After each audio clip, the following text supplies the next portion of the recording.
Alors Sustainable Banking, c'est un terme anglais, on aime bien les termes anglais dans la banque d'investissement. C'est la finance durable. La finance durable, c'est la pratique qui consiste à intégrer des objectifs socio-environnementaux ou du fléchage vers des projets socio-environnementaux ou du partage de valeurs avec des initiatives à fort impact social ou environnemental dans la banque d'investissement. Les obligations vertes, ce sont des opérations d'emprunt sur les marchés financiers, donc des obligations, où l'emprunteur, ce qu'on appelle l'émetteur, s'engage sur l'utilisation des fonds. Ça peut être pour des projets d'énergie renouvelable ou des transports en commun ou de l'efficacité énergétique dans le bâtiment par exemple.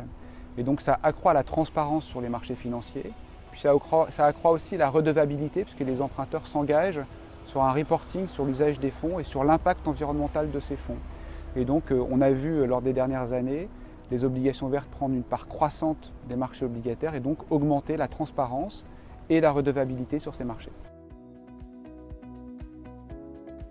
Les Sustainability Linked Bonds ou loans, pour lesquels on n'a pas de bonne traduction en français, donc les prêts à impact environnemental, sont des opérations où l'emprunteur ou l'émetteur s'engage sur un objectif, par exemple environnemental, donc par exemple la réduction de son empreinte carbone.